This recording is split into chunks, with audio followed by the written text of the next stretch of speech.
A paz do Senhor, amados. Vamos seguir com o nosso estudo na Escola Bíblica. Que bom que você tem se disposto a aprender a palavra do Senhor. Nós vamos orar a Deus para que nesse dia Ele venha continuar a nos ensinar. E você já sabe, o nosso tema é sobre seitas e heresias. Tenho certeza de que você tem aprendido muito. Tem sabido coisas que eram desconhecidas para você. E tenho certeza que isso tem aberto os teus olhos. Vamos orar para que o Senhor continue a falar conosco. Pai querido, amado Senhor, nós entregamos a Ti o governo desse tempo.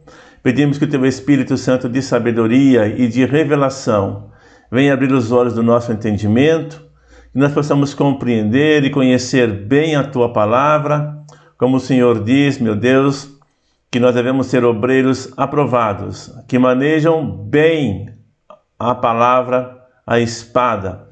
Senhor, é o que nós queremos ser. Nós queremos ser adestrados, treinados, para não sermos enganados e vivermos na Tua vontade, Pai. Em nome de Jesus é que nós oramos e Te agradecemos. Amém, queridos? Muito bem. Nós vamos continuar aqui o nosso estudo. E nós temos já a apostila completamente disponibilizada, tá bom?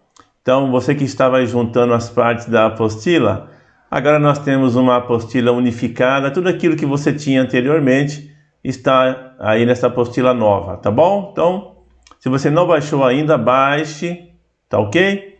E você poderá nos acompanhar. Vamos em frente aqui então. No final da página 2 da nossa apostila, nós temos o nosso assunto inicial da aula de hoje. Lembra, nós paramos na aula anterior falando sobre Deus, não é?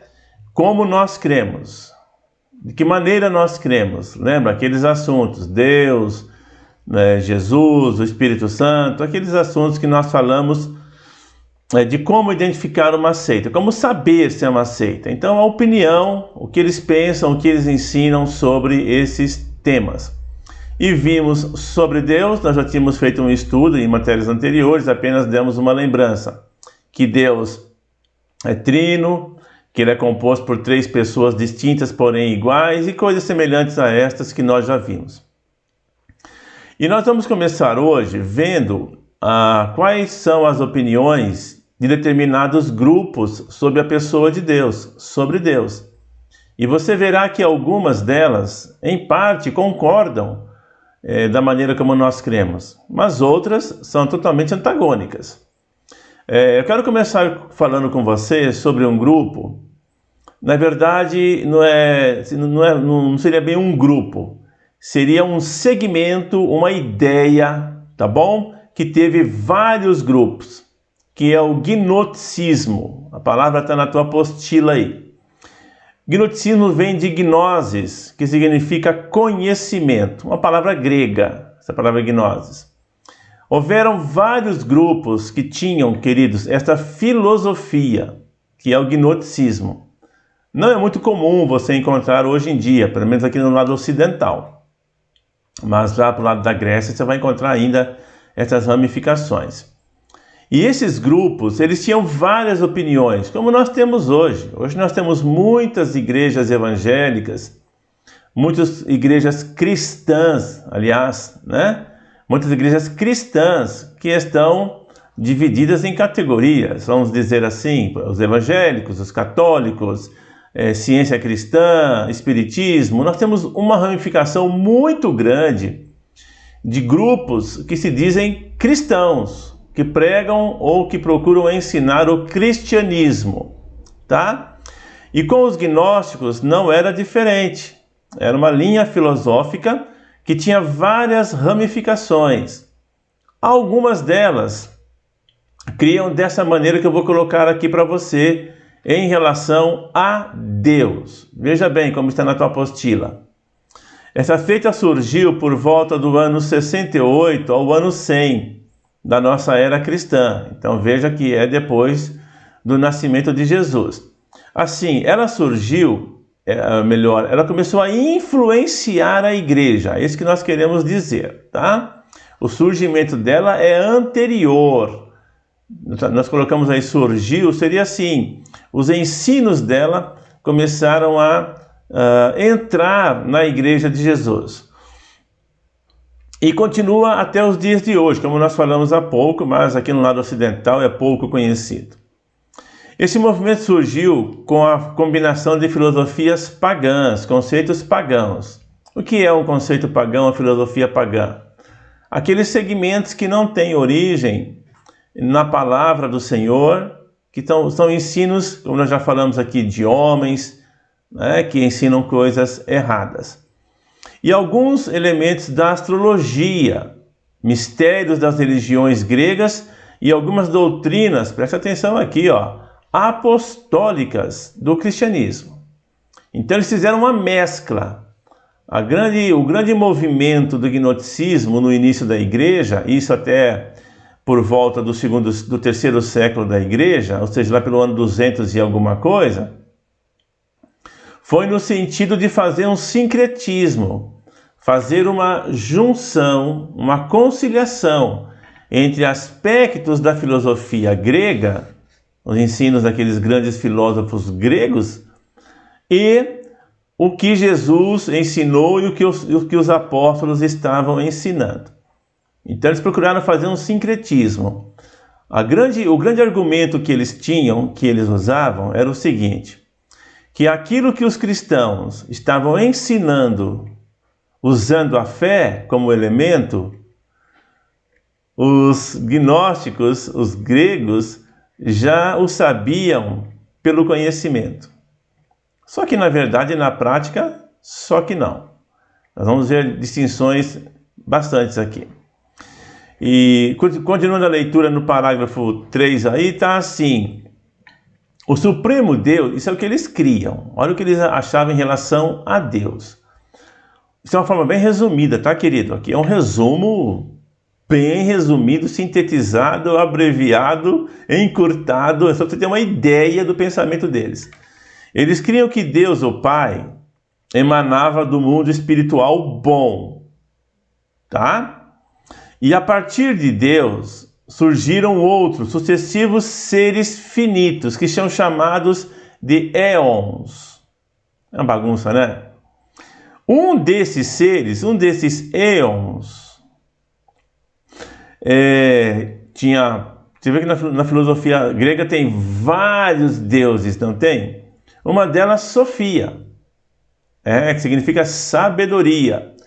Deu à luz a um demiurgo. Demiurgo é um deus menor, um deus que deriva de outro, chamado de Deus Criador. Presta atenção nisso aqui.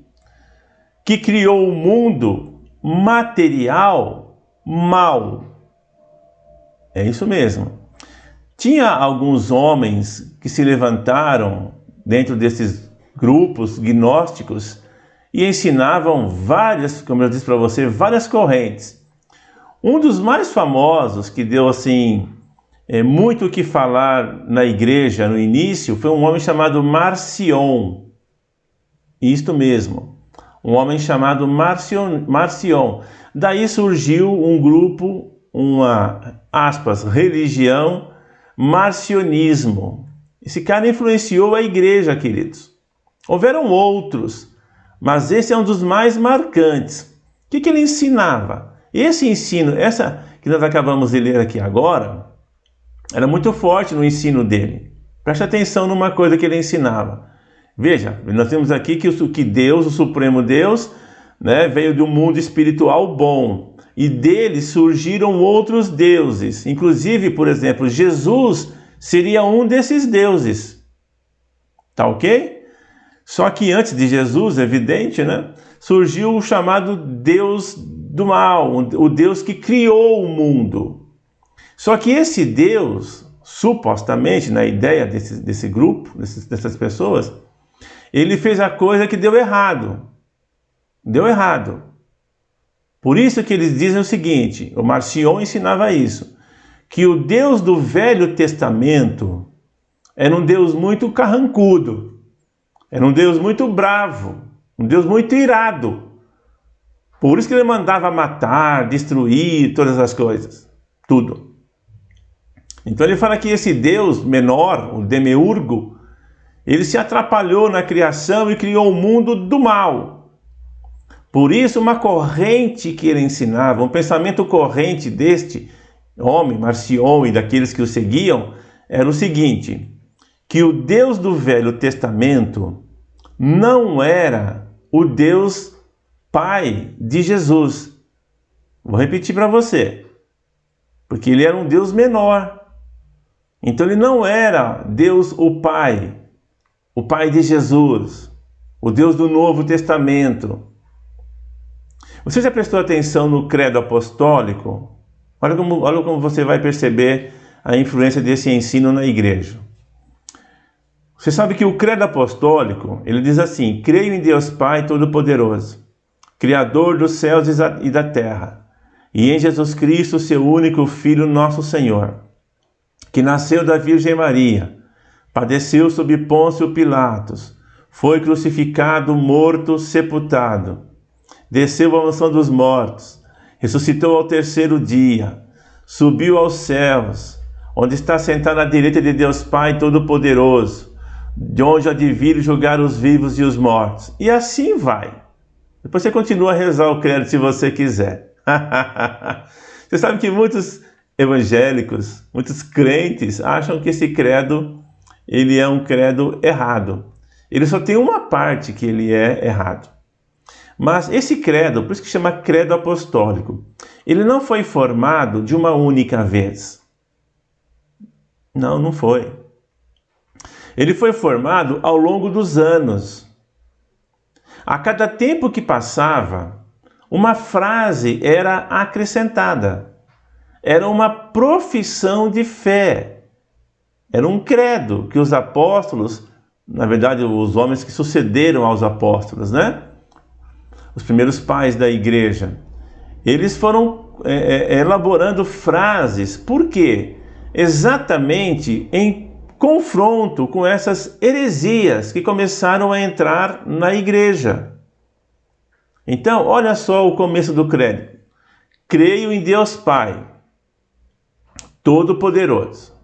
Olha agora. Criador dos céus e da terra. Próxima frase. E em Jesus Cristo, seu único Filho. O que esse credo está fazendo? O que essa profissão de fé está fazendo com essas afirmações? Quebrando, queridos, este conceito do Marcion. Eu vou usar o Marcion aqui como exemplo, mas houveram outros grupos que pensavam a mesma coisa que ele, que o Deus Pai, que o Deus Supremo não era o Deus Criador do mundo, porque o Deus Criador do mundo errou. Então ele não era o Pai de Jesus, porque o Pai de Jesus é um Deus bom. O que o credo faz? Olha, creio em Deus Pai Todo-Poderoso, Criador dos céus e da terra. Então, o Deus Criador. E em Jesus Cristo, seu único Filho. O que o credo está fazendo? Mostrando que Jesus é filho do Deus Criador, não do demiurgo que o Marcion dizia que fora o autor, o criador do universo. Você entendeu isso? Então é bom que você entenda. Por quê? São conceitos errados sobre Deus.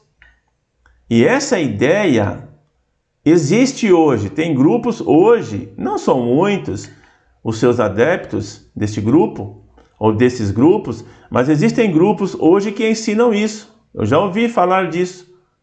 Que tem pessoas nos nossos dias ensinando isso, que o Deus do Velho Testamento não é o Deus Pai de Jesus do Novo Testamento. E já não concorda com a gente, não é verdade? Então, se você ouvir um grupo ensinando isto, é óbvio, você vai entender, esse grupo não está ensinando algo de acordo com a palavra. E isto é um dos pilares, queridos. Isto é um dos pilares daqueles que creem em Jesus, daqueles que creem em Deus. É o mesmo Deus. Tá bom? Outra coisa que a igreja discutiu com o passar do tempo, e eu vou mostrar isso para você lá no gnosticismo, era que se Jesus era Deus. Mas isso eu deixo para depois, tá? Porque muitos criam que Jesus não era Deus.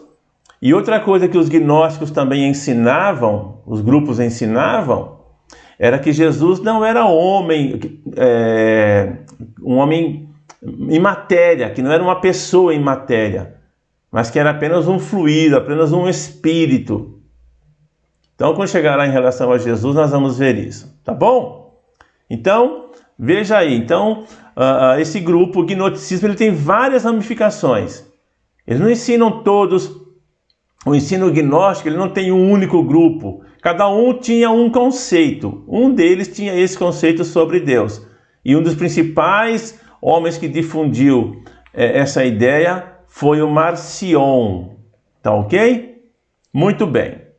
Vamos ver então, você tem na tua apostila aí, o que alguns grupos, nós temos aqui os mais conhecidos nossos, tá bom? Os grupos mais conhecidos. E como eu disse para você, não dá para falar de todos. Então nós temos aqui, ó, o que eles pensam sobre Deus. Aqui estão os grupos aqui. O que eles pensam aqui? Aqui é sobre Deus. O catolicismo, por exemplo. O que os católicos pensam, afirmam, ensinam sobre Deus? Aqui é sobre Deus. O catolicismo, veja aí. Veja que eles creem como nós cremos. Eles creem na Trindade, certo? Está escrito aí, ó. 3 pessoas que formam um Deus. Igual você? Você crê assim? E eu também. Então aqui não tem diferença. Certo? Certo. Mas nós vamos ver mais para frente que tem algumas coisas que são diferentes no catolicismo. Segura aí. O adventista, tá? Já ouviu falar do adventista, né? Do 7º dia? Sim. O que eles creem? Eles também creem na Trindade. Então até aí, normal. Testemunhas de Jeová. Agora veja só. Como é que creem os testemunhas de Jeová em relação a Deus? Isso aqui é um resumo da doutrina, tá? Negam a Trindade. Ponto. Ponto. Eles negam que Deus seja trino, porque para eles, Jesus não é Deus, o Espírito Santo não é Deus. Nós vamos ver lá, mais para frente, o que eles pensam sobre Jesus e sobre o testemunho, testemunho de Jeová não, e sobre o Espírito Santo. Mas negam a Trindade. Dizem que Deus é um ser único, né? Desde a eternidade, e nunca existiu alguém para revelá-lo. Então Jesus não veio revelar o Pai, tá? Jesus era filho de Deus, mas não era Deus. Então já viu que já tem uma discrepância aí. Já não dá. Os Mormons. Quem são os Mormons? São um grupo, querido. Se você vê um grupo, por exemplo, eles andam em 2, umas camisas brancas com gravata. Ah, já vi, pois é, tá? Eles seguem a Igreja de Jesus Cristo dos Santos dos Últimos Dias, tá? O ensino de Joseph Smith. Vamos lá. Os Mormons, o que eles afirmam sobre Deus? Como o homem é Deus, né? Como o homem, né, Deus foi, tá? Como Deus é, o homem poderá vir a ser. Sabemos que não, né? Deus sempre existiu, o homem foi criado.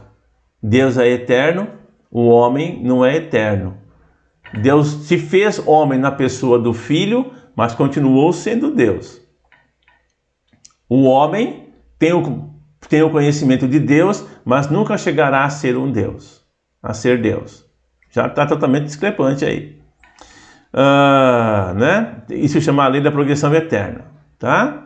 O próprio Deus, o Pai de todos nós, é um homem glorificado. Olha aí que Jesus, querido, se fez homem, né? E recebeu a glória do Pai, mas o Deus não passou por isso.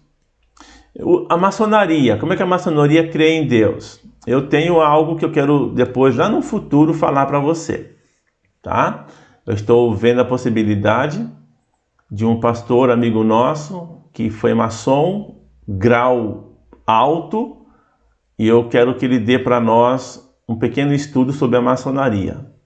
Você vai ver coisas importantes, tá? Aguarde.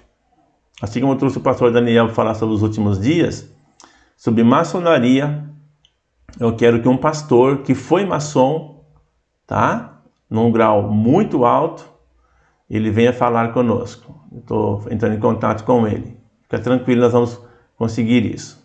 Porque tem muitos pastores hoje que são maçons, tá? Então fique atento aí. Como é que os maçons creem em Deus? Primeiro, eles creem que Deus é o arquiteto, né? O grande arquiteto do universo. Mas assim, como pessoa, é uma pessoa impessoal e uma força superior. Tá? Essa é a ideia básica. É tão pouco, é tão pobre. É isso mesmo, querido. Eles têm esses grupos, alguns deles têm uns conceitos de Deus como um ser distante, como Deus longe da sua criação. Os judeus, isso aqui é bom também, porque tem muita gente hoje querendo judaizar a igreja, viu? Tem muitas coisas que foram para os judeus, não são para nós cristãos. E tem gente querendo ter a mesma prática que os judeus tiveram. Cuidado com isso, tá? Existem muitos símbolos no judaísmo, muita simbologia, que nós já falamos isso anteriormente, que representavam algo, mas que em Cristo já foi cumprido. Nós aprendermos sobre o aspecto profético das coisas não significa que temos que praticar essas coisas. Então, mas quem é Deus para os judeus? Como é que os judeus veem Deus? Olha, é um criador ativo. O judeu nesse ponto, querido, há algo que nós temos que observar. Eles são muito devotos a Deus mesmo. Só que de uma maneira, assim, também distante, tá? Eles também não creem na Trindade. Olha aqui, ó. Um criador ativo no universo que influencia a sociedade humana, na qual o judeu é aquele que pertence a uma linhagem com um pacto eterno com este Deus. Até aqui tudo bem. Deus tem realmente uma aliança com eles, tá? Mas não está escrito aqui, tá? Mas eles não creem na Trindade. Eles falam que Deus é um só. Eles não creem. Por isso, então, eles não creem. É evidente que Jesus é Deus. E sobre o Espírito Santo, eles nem têm muito conceito. Tá bom? Nós vamos ver isso lá na frente também. Os muçulmanos, ou o Islã. O Islã também é um grupo, querido, que eles têm duas ramificações básicas, né? Eles têm dois grupos básicos, mas a crença deles diverge mais em questões de guardar as práticas religiosas em alguns segmentos, tá? Tem um grupo mais radical e tem um grupo menos radical, mas o conceito de teocracia deles é o mesmo. Qual é? Eles creem num Deus único. Para eles também. O islamismo tem muitas coisas parecidas em algum ponto com o judaísmo, tá? Porque o Islã veio da linhagem lá de Ismael, né? Então fica Ismael e Isaac. Eles creem em Abraão, eles creem em tudo, querido, que muitos dos judeus creem também, porque foram de lá, né? E eles têm muitas coisas semelhantes aos judeus. Mas em relação a Deus, então em relação a Deus, eles também creem num Deus único, tá? Mas é que é a mesma coisa, aquele relacionamento distante. Jesus para eles é um profeta inferior a Maomé, nós vamos ver isso aí. O budismo, como é que o budismo vê Deus? Olha aqui, ó. Para muitos que gostam desse negócio de Seicho no Ye, aquelas revistas lá, essas mantras budistas, cuidado com isso, meu irmão. Eu fico às vezes assim, eu vou usar uma expressão aqui, desculpa se você já fez isso, tá? Não estou falando de forma direcionada para ninguém, mas eu fico indignado, essa é a expressão correta mesmo. Eu fico indignado quando eu vejo pessoas que conhecem a Jesus, conhecem a palavra e ficam postando frase de budistas, de monges tibetanos. Eu penso, meu Deus do céu, a Bíblia é tão rica, a palavra do Senhor é tão rica, o que Jesus ensinou é tão profundo e as pessoas ficam ainda buscando outros elementos para completar a sua fé. Parece que não estão satisfeitas com aquilo que a palavra de Deus lhes fornece. Eu fico indignado com algumas coisas, porque falo, meu Deus, a minha vontade, a vontade que eu tenho é escrever algo. Eu não faço porque eu respeito, cada um põe aquilo que quer no seu espaço, não é? Eu penso que eu não tenho o direito de chegar e colocar lá, porque a pessoa pôs, o espaço é dela, o status é dela, o perfil é dela, ela faz o que ela quiser. Mas uma pessoa que já conhece Jesus, fica postando frases de Budas, de monges, de Dalai Lama, pelo amor de Deus, meu irmão. Posta versículos da palavra de Deus, se você já fez essas coisas aí. A palavra nos basta. A palavra do Senhor nos basta. As palavras de Jesus nos basta. Aquilo que os apóstolos nos ensinaram, a doutrina de Cristo, isso basta para nós. Nós temos que começar a aprender mas são frases bonitas, são coisas, mas por trás tem muitas coisas, meu irmão, que você não percebe, mas muitos ensinos do budismo e dessas seitas aí, elas carregam por trás exatamente essa questão daquela coisa lúdica, para ir aos poucos ganhando, para ir inserindo coisas perigosas. O budismo não admite a existência de um Deus real. Você sabia disso? Um único e supremo como o nosso Deus, ele não admite isso, ele quer numa energia, numa força, que Deus está dentro de tudo o que é ser vivo. Isso tem nome, é panteísmo. É isso mesmo. Isso é um segmento filosófico que tentou entrar na igreja, querido, também. O panteísmo, afirmando que tudo que tem vida tem nele Deus. Você já percebeu? Por favor, entenda o que eu vou dizer aqui. Você já percebeu como as pessoas hoje estão preocupadas com os bichinhos, com as árvorezinhas e menos preocupadas com o homem?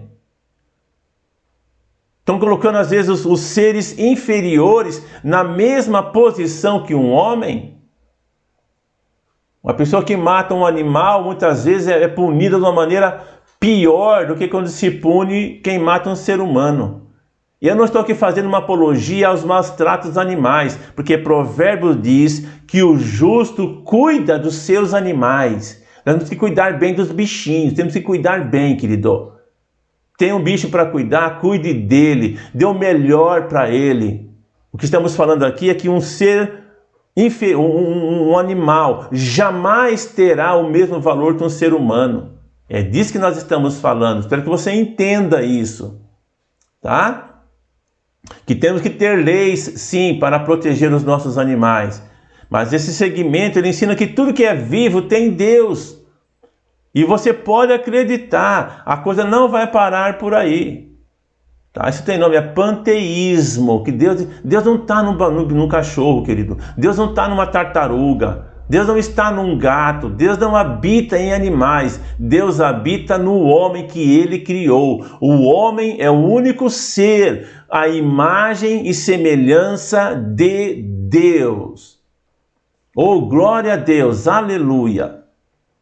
E o Espiritismo, que também é um segmento bem conhecido aqui no Brasil, tá? E o que ele crê? O que o Espiritismo crê? Que Deus é um ser impessoal, inteligente, né? Um ser supremo, mas também um relacionamento distante. Tá bom? Pastor, mas às vezes eu acho que é muito pouco. Querido, não dá para te falar tudo. Não dá para te falar tudo aqui de cada seita. Eu te falei isso, aqui é uma ideia básica. Então você começa a perceber, se eu começar a falar com você assim, quem é Deus para você? Deus é uma energia. Opa, energia não. Como nós vimos aqui, Deus é uma pessoa. O que é Deus? Deus está em tudo. Opa, Deus está em tudo não. A Bíblia diz até que Deus não habita em templos feitos por mãos. Tem pessoas que vão na igreja e acham que Deus está lá na igreja, assim, tem um louvor antigo, né? Quando eu cheguei aqui, meu Senhor já estava. O que é isso? Deus não fica num lugar onde não tem pessoas, querido. Não, pastor, não. Deus vai onde aqueles com quem Ele mora, onde Ele reside, vão. Ali Deus está. Mas é isso mesmo, querido. Tá bom? À medida que a gente vai falando aqui, nós vamos voltando em alguns pontos. Vamos ver agora sobre Jesus. Então, no que nós cremos sobre Jesus? Nós já tivemos uma matéria chamada Cristologia. Você se lembra disso? Então, em relação a Jesus, eu não vou gastar muito tempo. Eu vou falar algumas coisas. Vou lembrar com você alguns conceitos que nós já estudamos a matéria Cristologia, certo? Muito bem. Em relação a Jesus, olha, na apostila nós temos isso. Ele é Deus, nós vimos lá atrás. O Pai, o Filho e o Espírito. Ele possui, Jesus, amados, os mesmos atributos de Deus. Os mesmos. Deus é eterno. Jesus é eterno. Está aqui o versículo. Nós temos aqui João capítulo 8, versículo 58. Temos João 17, 5. E nós temos ainda um que eu gosto. Eu quero ler com você, porque é importante que eu leia para você esse texto. Porque nós vamos até já lembrar uma coisa. João, Evangelho de João, anota aí. Eu não pus na apostila, você pode colocar. João capítulo 1, versículo 1, diz assim, ó. No princípio era o verbo, era o logos. E o verbo, o logos, a palavra, estava com Deus e o verbo era Deus. Guarde isso aqui, porque nós vamos ver daqui a pouquinho um grupo, como eu já mencionei para você, que fala que Jesus não é Deus. E eles mudaram essa parte da Bíblia. Eles mudaram, tá? Então Jesus, ele é eterno. Ele é eterno. Em João 17, versículo 5,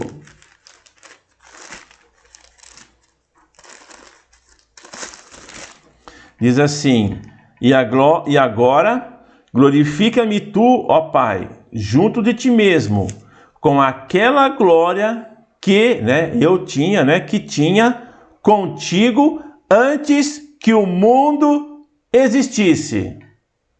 Olha aí. Então Jesus é eterno. Você crê que Jesus é eterno? Faze o bem.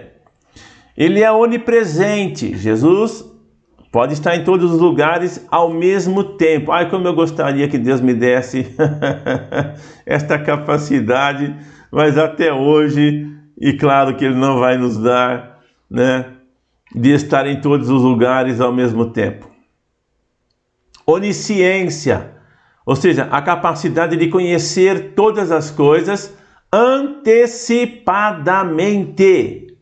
Jesus sabe tudo.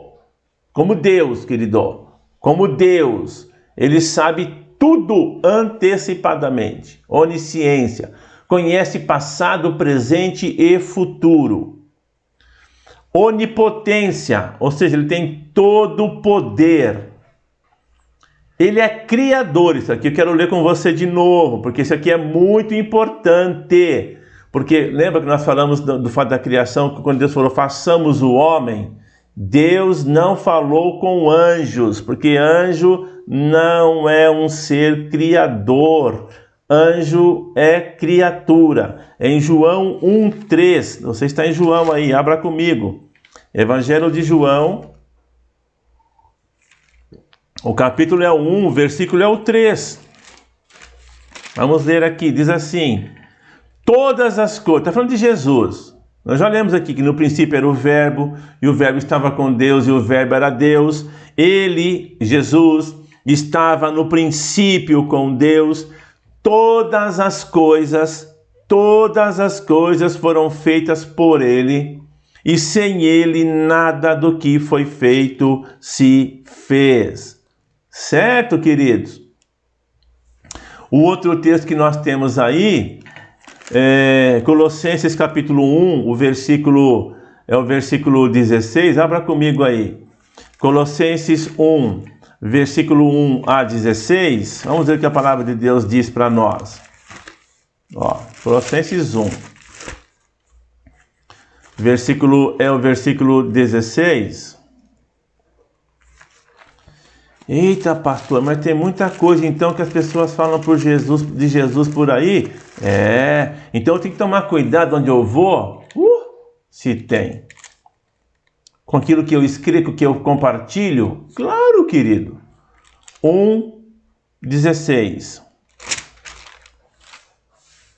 Porque nele, vamos ver o versículo anterior. O qual, está falando de Jesus, é a imagem, uma representação real. A palavra aqui é eikon, significa uma exata representação do Deus invisível.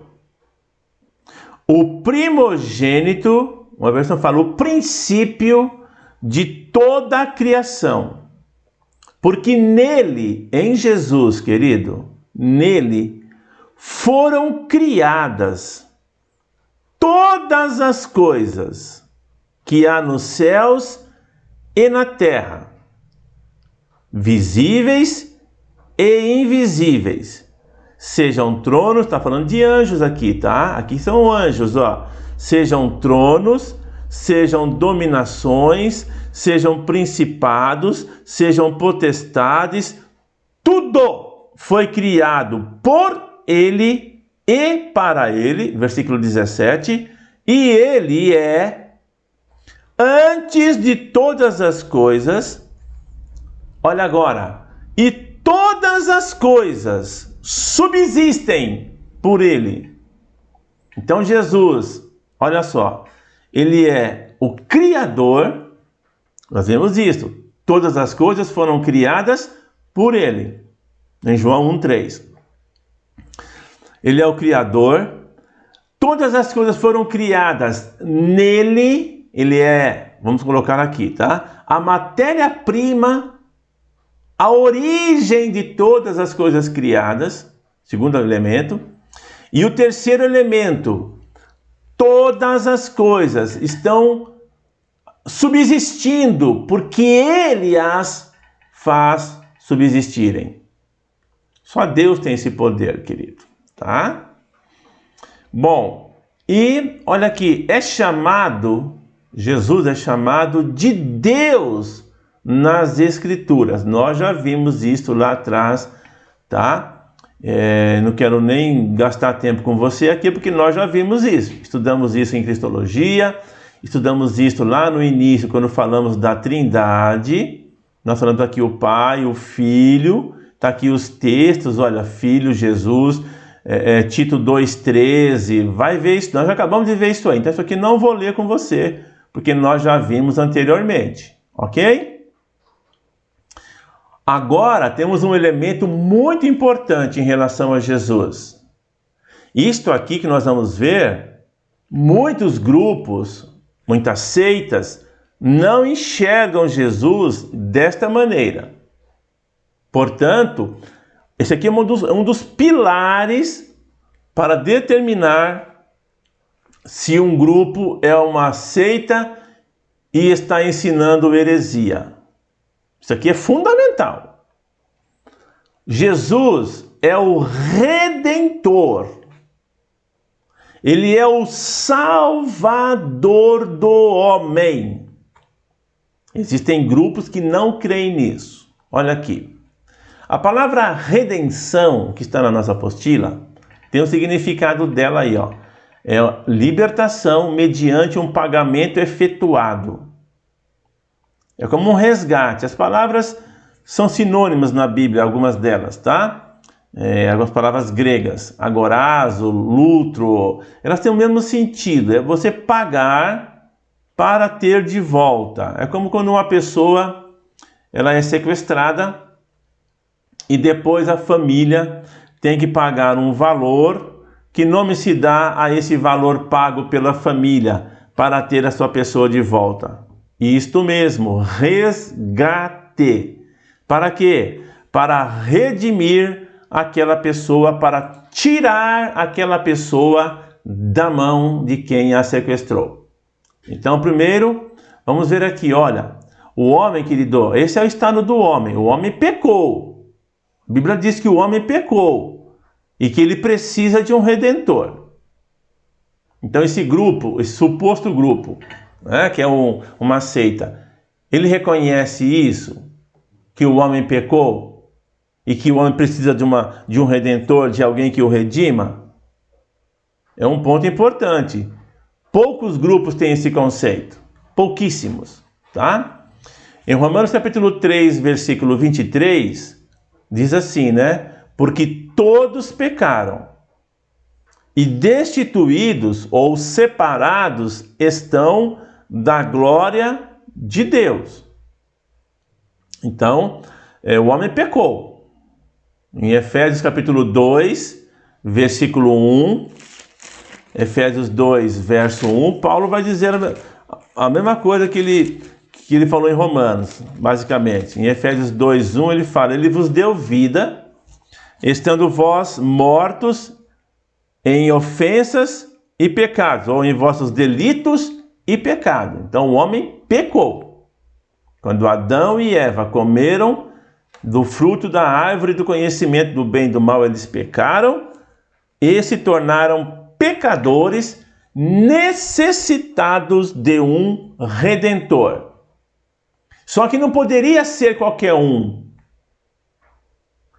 Um outro homem não poderia resgatar o homem.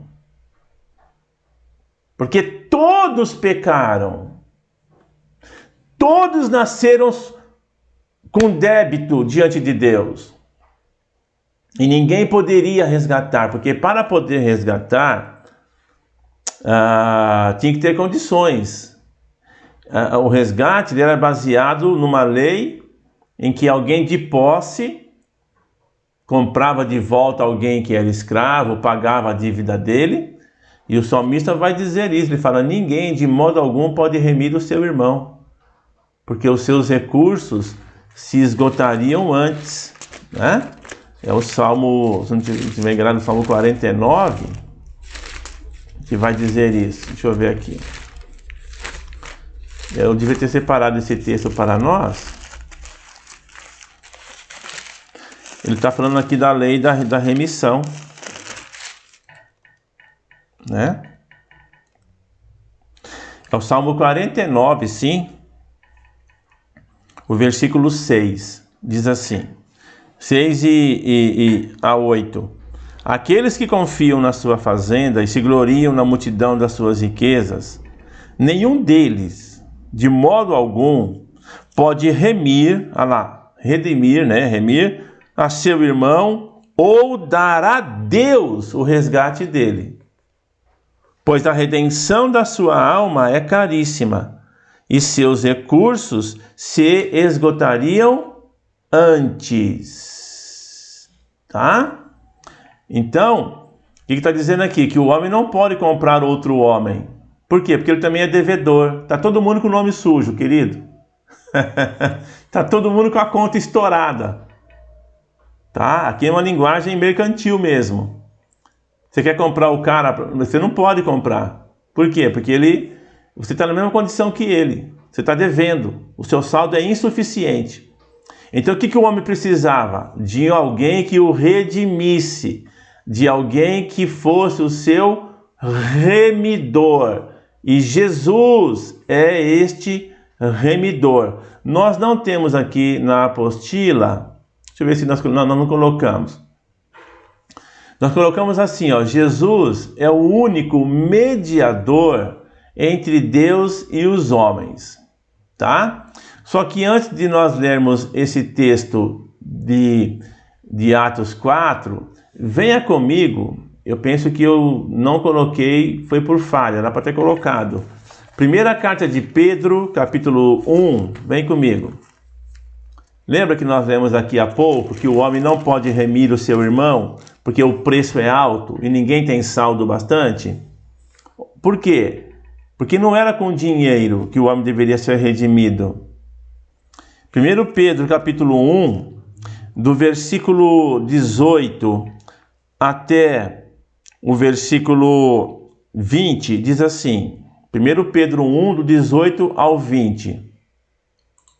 Vai dizer o seguinte para nós aqui: sabendo que não foi com coisas corruptíveis como prata ou ouro que fostes resgatados da vossa vã maneira de viver, que por tradição recebeste dos vossos pais. Mas foste resgatados, com o precioso sangue de Cristo, como de um cordeiro imaculado e incontaminado, o qual, na verdade, em outro tempo foi conhecido, ainda antes da fundação do mundo, mas manifestado nesses últimos tempos por amor de vós. Então o homem pecou, precisava de um redentor. Nós vimos no Salmo 49 que ninguém poderia comprar. Por quê? Porque não tinha dinheiro, porque não era com dinheiro, na verdade. Era uma vida, E Jesus foi quem pagou o preço, não com dinheiro, mas com o seu próprio sangue. Jesus, então, é o único mediador entre Deus e os homens. Olha aqui, Atos capítulo 4. Agora a coisa vai pegar. Preste atenção. Atos capítulo 4. Porque tem grupos, e a Igreja Católica diz isso. A gente tem que falar a verdade aqui. Que Maria é nossa intercessora, nossa mediadora. E a palavra de Deus diz algo que arrebenta com essa teoria. Não tem como sustentar essa teoria diante dessa passagem de Atos. Veja só, Atos capítulo 4, versículos 11 e 12. Aqui é Jesus. É Jesus. É a pedra que foi rejeitada por vós, os edificadores, a qual foi posta por cabeça de esquina. Olha o 12.